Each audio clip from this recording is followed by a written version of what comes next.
When you think snipers, what's the first thing that comes to mind? No, but damn near close. Hallelujah, hallelujah, hallelujah. Oh, sweet mother, thank you. But no.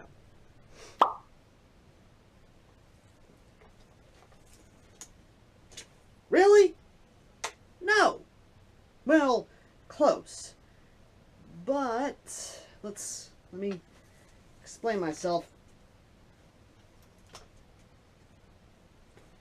Well, yes, you can safely say that a ghillie suit and Nobrich is another one.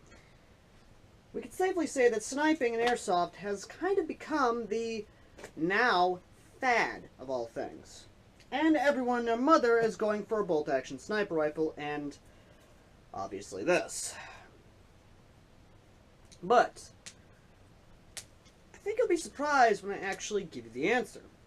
Because you see, in reality, there is another sniper rifle that is neither electric or a bolt-action sniper rifle, and there goes my bottle caps. So, well, in reality, there is one that is actually a contender when it comes to the sniper genre, or even the sniper rifles.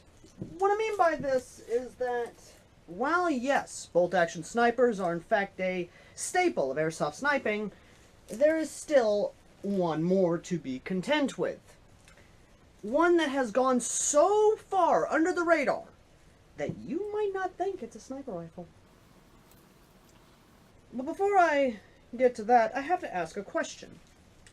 Who remembers the gallery rifles? Those little .22 rifles.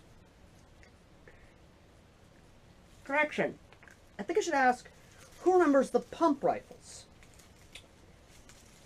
The pump rifles are one that I believe we have forgotten even existed. Well, unless you're a historian when it comes to firearms.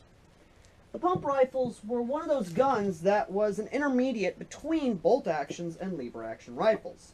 They were a good idea and a staple of innovation at the time when they came out. And before the liberals came around and said, oh, we have to worry about the children and guns, every child fired one at some ducks. So I guess the real question is, would you even think this would be considered a sniper at all? Well, stick around and we're going to find out in this AirsoftAl Reviews. Now, while yes, it is called a GameFace Voodoo, the hoodoo that we do, shotgun, it's not. It is a magazine-fed pump-action rifle. Now, before a lot of you immediately go like, oh, what do you mean? It is a single-barrel pump-action magazine-fed rifle, basically. And while, yes, it is modeled after the Mossberg 890 shotgun, I believe 890 or another version of it, I believe, give or take, it's basically just a pump-action rifle. And it does have range. But we're going to go over the externals, internals, and then the final, and then we'll decide what it is. Now, looking at this gun, you would think this thing is nothing more than a tactical, just operator status, freaking like this gun. Oh yeah, I'm such an operator. Oh yeah, I'm such an operator. No, you're not. You're really not. And I gotta talk about the box here because look at this. Just look at this. What the hell am I looking at? Am I looking at a gun or am I looking at something for a damn asylum film? Speaking of which, look at this guy right here. What the fuck is this? What the fuck is it? This is some bad photoshopping here. Also, is that Stalker or Fallout in his goggles? What the hell am I looking at? Also, one thing they're trying to get across is slam fire. Just 18-round magazine, spring-powered, 390 FPS, and slam fire. That is the only thing in bold letters that you actually see on the box. So, throwing that off to the side, when you actually get the gun, you do get a single stack speed loader. You do get the 35-round magazine. And I gotta check real quick because I believe... Nope! it is actually 18 round magazine. My bad, although you can make this into, although you can get more of these. Since it's basically just a Gen 2 magazine, I just decided to throw it aside. Now, while yes, this is licensed under GameFace, which is a part of the company that shall not be named, there is another version of the shotgun, which is under the USMC line, which has the 200 round high cap magazine.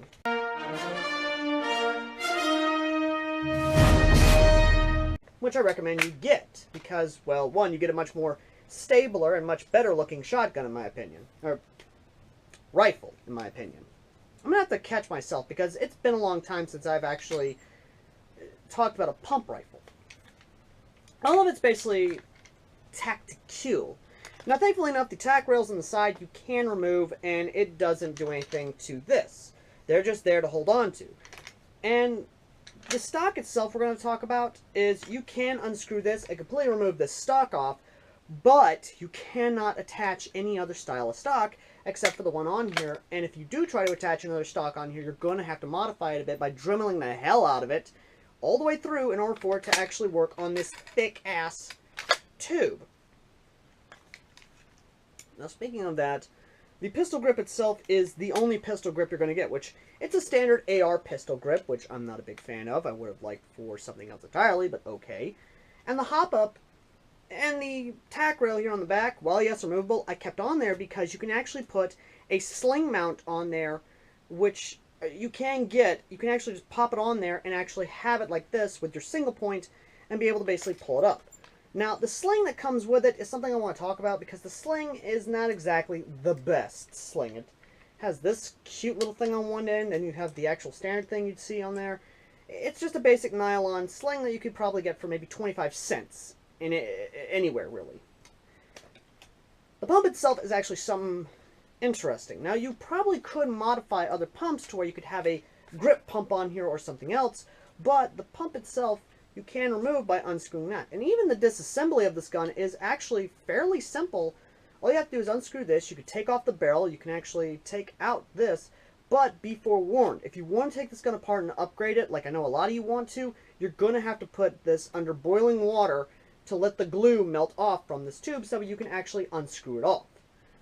And the hop-up system itself is actually rather intriguing. Now, the gun is all polymer, except, of course, for the pump rod here and the tube here. And that's really it. But the hop-up itself is actually rather interesting, because there's no hop-up gum to speak of at all. But yet the hop-up is powerful. I mean, you will get, depending on what weight BBs you put through here, which I recommend .25s and .28s, because .3s, oh my god, they are just... that's probably the best option you're going to get. Which, even then, I recommend you try and put a tight bore barrel in here, which is also going to be tough when you actually see how it's designed, but either way. Now, I put a scope on here, which is a Costco 3x7x20 scope, and it works for what I need it to work for. Now, I'm probably going to get a bigger scope, but that's just going to be down the line in the future. But I'll tell you now, this thing does have range, which we're going to get to here in a second. The range. Hey guys, and welcome to the range test of this review. I know it's a bit different from the usual combat footage, but I'm going to have to do this in case I'm not able to do any combat footage at all. However, I do want to show the range of this thing, because it is rather impressive. We're about 200 feet, give or take, away from the main target, which is the barn over there. Now, I'm going to move you guys over, because I don't think you can see the barn as well. So, you know that old saying, you can't hit the broadside of a barn? I'm going to see if I can hit the broadside of my barn. Alright. Now, I have the first 5 shots loaded with .2s, and then I'm going to switch perspectives with you guys down there at the barn itself, firing .3s. So, here we go, .2s.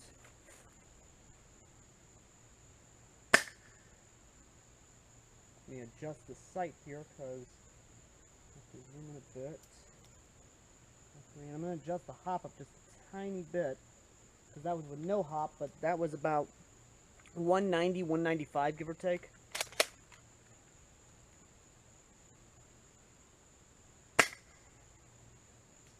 That hit. I'm going to try and hit the metal so you guys can hear an audible hit. That was the roof. The hop-up's a bit tricky on this, like, I'm not going to lie.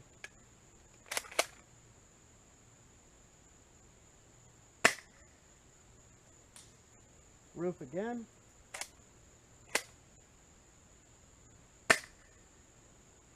And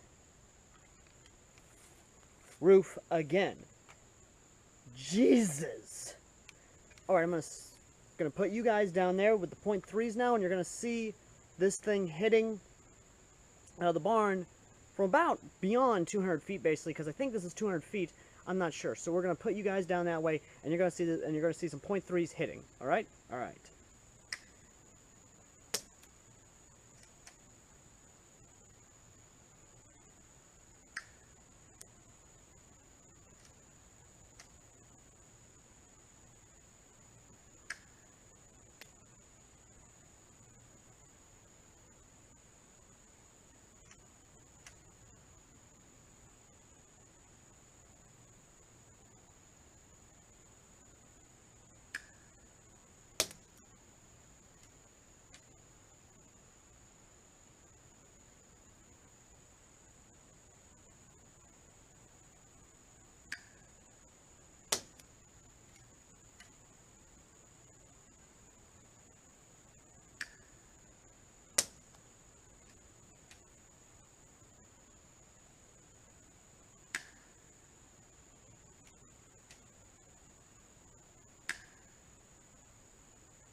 Okay, so I just literally had to run that way, and I actually measured going back up there.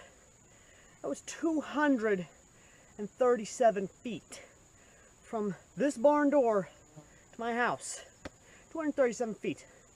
I had to put this thing, now if you're going to fire .3s out of this thing without a more powerful spring, you're going to have to put the hop up on max. But even then, even you could see the BBs were hitting this basically. Now, if I had better aim, I would probably hit some good groupings, but I was just basically like that. I wasn't even trying to, I was just trying to hit my target, which was basically the door behind me. Now, I know what a lot of you are saying. Well, what if I don't want to use it as a sniper rifle? Well, how is it as a practical pump rifle? Well, I've opted out for my favorite little red dot. That is a VSA red dot, 3-color. And we're going to see how she performs. 5-shot standard, and then, well, I'm going to put about 10-shot standard in there just to see how the grouping is. And then, of course, I'm going to basically put you guys, which it's going to switch. First 5 shots you're going to see here. Next 5 shots down that way, okay? Okay. Let's see how she performs.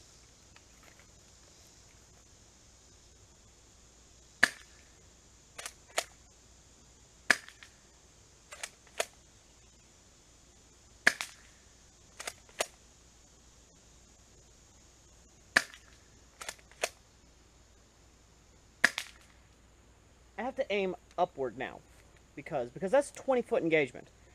Yeah, okay, so I'm gonna move a target back just a little bit more, so that way it's move it back to about 25-foot engagement. That way I can actually get a better thing, because the red dot, the way it is, it's set, is the BBs are going under the red dot, basically. It's going under where the reticles point at, so I'm gonna have to move around. So here we go. Alright, so we're here about the 25-foot engagement distance. Now, the first 2 shots that did land are about the size of my palm. So, that's about a hand size grouping right there, which is not bad if you consider this as a torso. So it's not a bad grouping, give or take, on just those 2 shots that I had to adjust for. This is 25 feet. I'm back here at about the standard engagement distance, although I might be at 30 feet, so who knows.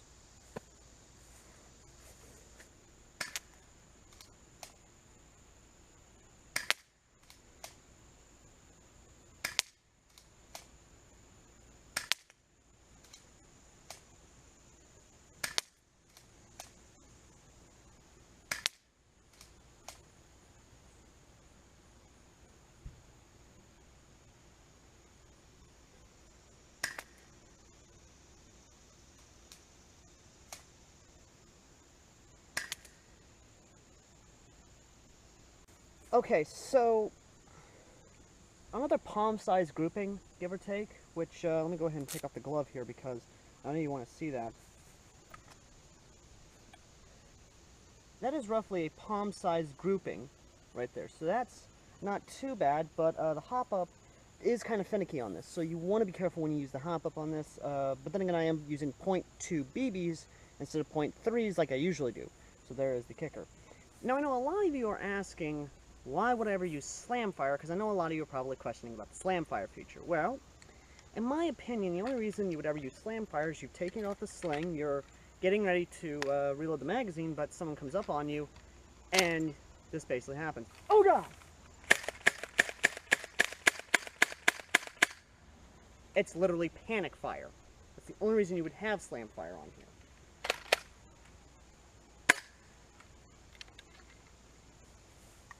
And it's an easy way to mag dump. Now, with that all shown, with that all said, and with this thing actually still working after that, let's get back to the studio and give my final thoughts on this pump rifle. With all said and done, I do have some cons with this. One of the biggest has to be that when you pump it is the slam fire, because this thing does not lock back, as you saw.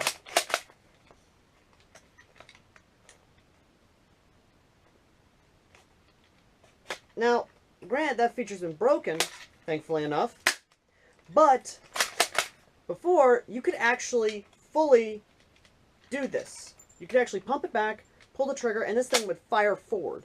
Now, I do have footage of that, thankfully enough. I'm going to go ahead and play a clip of that. And then, of course, there's this safety hazard. Finger on the trigger.